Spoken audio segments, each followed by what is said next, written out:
Hello, viewers, and welcome to another exciting episode of Erongo Talk. I'm your host, Nicanor Nangolo, and today we are here at the town library here in Walvis Bay, where, as per usual, we bring you your latest news updates, weather tides, and today we also chat with George Fransman, the managing director of the Wesco Group, who tells us more about the company as well as its success. So make sure to stay tuned. We'll be right back after the break.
And now for our first story of the day, Finance Minister Ipumbu Shima will table the midterm budget review for the financial year 2022 to 2023 next week, Tuesday. In February, 70.8 billion Namibian dollars was budgeted for the current financial period. At the previous midterm budget for the financial year 2021 to 2022, a total of 2.2 billion was made available for reallocation. According to Shima's budget statement for the current financial year, 59.7 billion was expected to be obtained from the government revenue and grants. That means that 11.1 billion was going to be sourced elsewhere. In addition, the public debt stock was expected to increase to 140.2 billion Namibian dollars, equivalent to 71.0% of the gross domestic product. The deficit was estimated at 5.6% of what the country produces.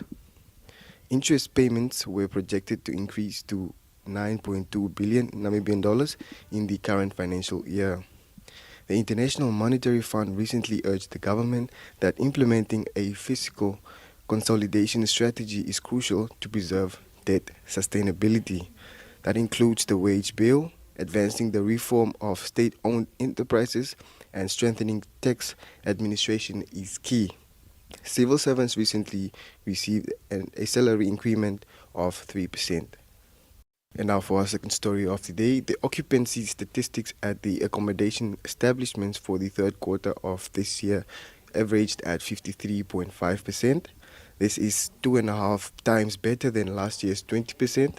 Hospitality Association Namibia Hospitality Association of Namibia CEO Jita Paudzul said, according to her, the third quarter statistics for this year are a mere 11% lower than that of 2019 when it stood at 64.7%. That was the last normal year for tourism before the COVID-19 pandemic. All in all, a very positive and encouraging result to see the Namibian tourism recover advance to this level in this short lifespan. She said, adding that this is proof that most of our source markets are back in full swing. Central Bank Europe remained Namibia's strongest market during the third quarter, she highlighted, adding that the British market also seemed to have recovered well. The fact that the level of occupancy by locals in the third quarter stood at 19.5%, 3% lower than that of 2019, could be a result of the growing financial constraints felt by Namibians. In 2021, the figure stood at 43.3%. And now for our third and final story, Motel in Namibia, a company with its origins in France and which specializes in providing lubricants for motorsports, automotive and industrial market hosted a technical talk at the Community Skills Development Foundation Arts and Crafts Center in Swakopmund. The event presented by Motul in Namibia in collaboration with Land Rover Owners Namibia and Simon served the purpose of informing attendees about the Motul brand and products on offer from the company. Motul South and Eastern Africa and Indian Ocean Business Technical Manager Hippocrates Bojages highlighted that Motul understands the unavoidable keys for creation are well-maintained tools, machines, and engineering. Motul Tech brings performance improvements to the industry by applying its extensive knowledge by anticipating every ODS operation, apprehending every form of exertion. Motul Tech experts develop products that balance the quest for performance and productivity with respect to users and the environment. Bojages said that the Motul is growing its footprint in the world. At this stage, we are present in 170 countries. This signifies growth. However, we still have some growth to do in Africa. Our priorities include working with regional equipment manufacturers to ensure that our products are top gear and that manufacturers are progressing their technology. We want to bring their technology to our lubricants by making it warranty compliant and ensuring that it can continuously be used. Now, if you want to read more on this or any of our other stories, you can check out our website. That's at www.erongo.com.na. Up next, we have our interview, so make sure to stay tuned. We'll be right back after the break.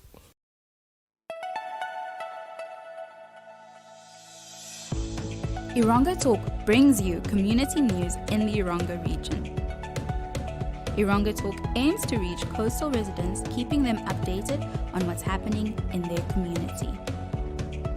This show is broadcasted on NTV, 102.com, and cross-shared on the following Facebook platforms: Erongo, The Republican, Algemeine Zeitung, Namibian Sun, and Namibia Media Holdings. Erongo Talk focuses on community news, weather update, fishing report, helpful tips, as well as sport and entertainment. For news-related or advertising queries, contact Erongo Talk at synergy.com.na. Erongo Talk, our community, your news.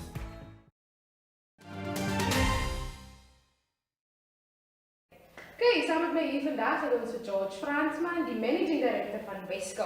Vertel ons 'n bietjie wie en wat is Wesco? Ja, Wesco is 'n maatskappy wat baie jare terug in Walvis Bay begin het. As jy nou, ek weet nie of jy ken nie vir Theresa Bekes nie. Theresa, as jy nou uitvind hoe oud Theresa is, dan sal jy nou weet hoe oud is Wesco. En Theresa was 'n jong meisietjie toe sy van die skoolbank af gekom het. En toe sy vir Anton begin werk daai tyd en sy werk nog steeds vir Anton. Nou hulle was back in the Wesco, die naam Wesco beteken actually West Coast Engineering Services. So Anton het nou gaan, Anton is my partner. Baie van die mense nog is baie langs die kus of in die besigheidsgemeenskap ken ons nog vir Anton Pretoria is baie goed aan vir jare. En hy het die naam soort van net verkort en toe nou die West is nou Weste en dan Coast, Kus en dan Engineering. Het hy toe nou maar net in kort gemaak Wesco. So, hulle was bekend as Wesco vir jare en het hulle ons nou maar geoperate soort van in die marine sektor, daai tyd. Hulle het 'n bietjie selfwerk ook gedoen en daar was hulle groot in die scrap bedryf ook, omdat daar was mos nie veel ander daai jare in Walvis Bay wat in hierdie bedryf gekyk het. En toe daai 'n paar goedjies geïdentifiseer daai tyd, onder andere byvoorbeeld die oliegedeelte wat ons vandag een van ons grootste bronne is in die groepe. Het is saam met die engineering ding begin doen, ook op die kant. So, dis Wesco. Wesco was gebore in 1986, dink ek. Sy pa het voor dit het hulle ook 'n shipwright besigheid gehad. Daar waar die floating docks nou is, daai gebouetjie tussen die Tosha en die floating docks. Weet jy wie daar so 'n oesterplekkie daar is? Ja. Dit was Anton se pa se shipwright workshop back in the day. Meneer Pretoria is nou. En so het Anton maar in die bedryf groot geraak. Hy is 'n accountant van beroep, maar as jy met Anton vandag gesels, dan is hy Ja, nee, hierdie man met die wêreldse kennis. Jy kan met Anton oor enige ding gesels. En ek meen, as jy nou terugdink, die eerste oil rig in die geskiedenis van ons land is deur Anton Pretorius aan die walle van Namibië gebring. Die eerste floating dock wat bo 2000 ton kapasiteit kon bote akkommodeer in die Weskus en die oliebedryf wat geleenthede na ons dorp en ons land gebring is deur Anton Pretorius hier aangebring. En so het hy maar 'n paar oudjies geïdentifiseer, ek, Dwayne, oorlede Dwayne, Chris, die langste van Steel Africa, onder andere, 'n paar van die jong mannetjies wat hy nou 'n soort van onder sy plek gevat het. En hy was maar soos 'n mentor vir ons almal. En vir ons probeer groom in die bedryf. En en ons het maar gegroei, van krag tot krag, tot waar ons vandag is. En die Wesco Group bestaan basies uit 2 PTY's. Ons het 'n waste management PTY, wat basies spesialiseer in hazardous waste. Hazardous, dit is so goed in die Engels, ja. Maar dis nou hierdie tipe waste wat nie almal wil hanteer nie. Praat nie van general waste, praat van hazardous waste. Hazardous waste is nou soos batteries met acids, olies, dinge wat nou impak tot ons environment kan hê. Dis die goede wat ons hanteer. Ons, as ek net 'n voorbeeld kan vat, die tanke wat hier in ons hart staan, is onder andere deel van die oliebedryf. Ons collect soort van rouolies. Ons gee dienste aan die bote wat ons hulle se tanke moet skoonmaak en daar kry ons ook rouprodukte van hulle af. En hierdie olies vat ons wat die ouens in die verlede ons nog maar gedamp het, vat ons en ons sit hierdie olies deur 'n proses en ons kan hierdie ding weer as 'n baie goedkoop brandstof verskaf aan ouens soos die Tosha, wat byvoorbeeld werksgeleenthede kry vir soveel mense in die kinderhuis. Ouens soos Sherzola met die Sinam wat vismeel brand, die hele Wesco Group in geheel wat hierdie tonne kosse vir ons mense deur die land maak, bestaan nie, supply ons weer as 'n fuel vir hulle burners en goede. En dan terselfdertyd, los jy 'n probleem vir die Ministry van die Environment los jy op. Byvoorbeeld met die dumpings en goede wat ons in die verlede gedoen. Want ek meen as jy nou die dag kyk so rukkie terug aan die Namibia was hier weer 'n geval gewees, waar ouens byvoorbeeld van hierdie olies in die treine gaan afgegooi. Jy kan imagine, wat is die gevolge van so iets. Jy sit met geblokte treine, jy sit met spulletjies en so aan. Dis een gedeelte, dis 'n klein gedeelte van waste. Dan gee ons natuurlik support aan ons dokke hier. En dan het ons die engineeringbeen. Die engineeringbeen is ook maar gebore van die dokke af, of voor die dokke. Nou EBH is gebore in Wesco. Okay? Ek het ook so 'n paar jaar terug 'n professie oor my lewe gehad. In fact, 2-3 professies oor my lewe gehad wat sê dat ek moet in besigheid gaan. So ek is 'n great believer. Sê mense op baie Engels te wees om 'n believer te wees. So ek het besluit dat ek gaan doen en ek het toe die bullet gebyt. Ek het toe terugkom en gesê vir Antonio, ek wil graag my eet. Ek sê maar ek het jou geleenthede. So we blessed that. Ons het soos jy net al gesê het reg, ons het in die tye toe die land op sy laagste was en toe dinge op sy moeilikste was, het ons geprosper. Niemand kon dit verstaan nie, want dis gunstig, dis net fyn. So as ons dink aan die goedjies dan man raak ons really emotional. But we never take things for granted. We always grateful. Daar's 'n gesegde wat sê wat jy insit is wie jy uitkry. So eerstens, ek dink ons grondlegging is reg, want ons glo. We never do things without God. We always pray. We believe that it's going to work, and then we have to put the effort in to make it work. En ek dink ek was blootgestel in 'n baie goeie leerskool vroeg genoeg in my lewe, wat my die kennis gegee het en vermoëns gegee het, om so nou en dan 'n bietjie die boksie te kan dink en en goed te maak werk. Daar was met tye wat ek sê die mens Enige kan man. ons nog maar hier goed op die gesig lê en ek weet nie wat hier agter die bos gebeur nie. So ons het maar so battles gehad, maar ons het geglo die enigste manier hoe mens kan groei of survive, of die enigste manier hoe mens actually kan survive is deur te groei. Ek het nou die dag met 'n goeie vriend van my actually dieselfde gesprek gehad en dit was die topic. The only way that you can actually survive is to grow. En ons het daai gedink of gesê as ons en wat ons baie met bly gaan ons nie survive. En as het 'n paar calls gemaak in COVID het. Die voordeel wat ons gehad het is ons was deel van die food chain met Namapols met ons fuel supply. En dit het vir ons geleenthede geskep op dinge moontlik gemaak wat ons byvoorbeeld kon ander dinge doen. Ons het by daai tyd het ons 'n besluit gemaak om 'n workshop te doen in op te maak. In die COVID tyd. En almal het gedink, "Jo, ons is mal om dit te doen." Die koste verbonde en alles. Maar dit is die beste besluit wat ons kon maak. Ons het ons beste jaar gehad in die COVID jare. Glo dit, of nie? So die recept agter ons wen is, we were willing to take the risk, obviously, with great belief, trust, with a lot of prayer. En baie harde werk. Ek het 'n baie dedicated span, ouens wat al vir jare saam mee is, baie van die ouetjies wat ons superintendents is op van die sites, is epies wat hier gekom het, jong mannetjies, wat bereid was om in te sit, en bereid was om te leer, en bereid was om die ure in te sit, en hulle is vandag van die ouens wat ons leiers is buitekant van die takke. Ek kan byvoorbeeld 'n voorbeeld maak van die ouetjie Emmanuel, wat ons stakhardloop op YouTube komt. Daai mannetjie skuif groot geld in 'n maand. En hy is 'n jong Oshiwambo ouetjie wat hier gekom het, met apprenticepapier en hy het gekom en hy staal gewys en vandag gesê waar hy is. Ons het vir Obi in die syde en Bloederits, exactly the same thing. Kruinselike en Reinham, exactly the same thing. En so kan ons alles in takke opnoem, So dit was ouens wat bereid was om te wil insit. En dis ons geheim, ek dink dit is rocket science, en ek glo ons het baie guns op ons, Ons het baie guns op ons en ons groei by die dag nog. Ons het laasweek ons takke opgemaak in Reinham, by die help van my vrou natuurlik. En onder andere 'n klomp ander wat ook baie effort ingesit het en die mense is excited, om te sien. Veral met die planne wat ons government het met die Karas region, daar's so min geleenthede daar. Maar ook so baie geleenthede.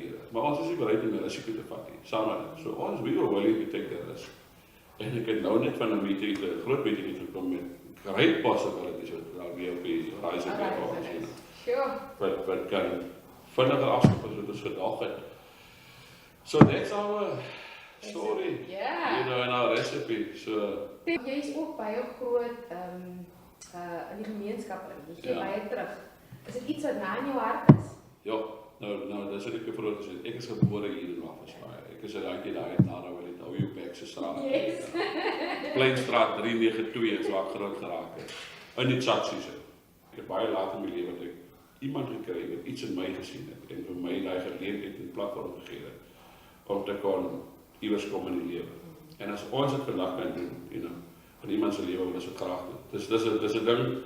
Ek dink dis 'n groot passie van ons om te wil help, and we really want to see that people take opportunity if they get it, and make a success out of it. Ek raak so kwaad as ek soms weer raak skryf wat hier na hom toe gaan en hulle kry hierdie government support en hulle leek dit op.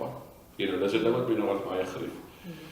Maar ons gemeenskap is maar mense wat ek dink almal het maar baie swaar by tye. Die lewe is altyd maklik nie. En daar waar ons kan help, probeer ons maar. Jy kan net soveel doen. En ek dink die bietjie wat ons doen is ons blessing elke dag. Dit is ook maar waarvan baie van ons seëning afkom. En ons is 'n paar ouens. Ek weet dis 'n paar Caledonians. Wil ek nou nie klere praat nie, maar ek weet ons is 'n paar ouens. 'n Paar wat ouens soos Tony of Dino was vir my altyd 'n rolmodel. Ek ben 'n suksesvolle besigheidsman ook in hierdie tye wat ons is 'n Caledon, wat vir Jan Martin, wat vir Dean Kok, vir al hierdie manne. Dis ouens wat ek maar uit 'n moeilike agtergrond het kom en vandag is hulle op 'n goeie plek in die lewe, but they learn the principles very early in their lives, to make sure that they give back, and we follow the same principles. We give back, and we expect, voor van die hele sê ons ek mens moet God soms 'n bietjie antwoord op sy promises. Dis een van die promises wat hy dan maak. If we give back, we can expect big in return en ons beleef dit elke dag.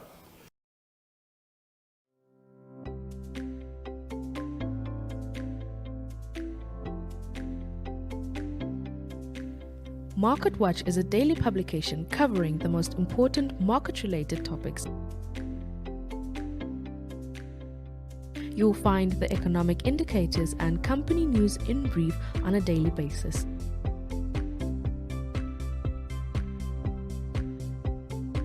Market Watch also features interesting and informative focus topics like medical, properties, and cars weekly. The ever-popular classifieds, as well as tenders and vacancies, can also be found in the Market Watch, which is a part of the daily NMH newspapers, namely Republican, Algemene Zeitung, and Namibian Sun, reaching audiences all over the country and possible new clients.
And unfortunately, we have come to the end of our episode. For more news, you can check out our website. That's at www.erongo.com.na. You can also send us your news tips at newstips@erongo.com.na. That's newstips@erongo.com.na. Or you can also share with us your story on our WhatsApp and our Telegram. That's at 0811 7040. That's 0811 7040. Now you can also follow us on our social media platforms, Facebook, Instagram, and Twitter. Alternatively, you can check out our online channel, that's 1up2.com, or you can simply check us out on our DSTV channels. That's channel 285 on DSTV and channel 94 on GoTV. So from my side and that of my team behind It's adios.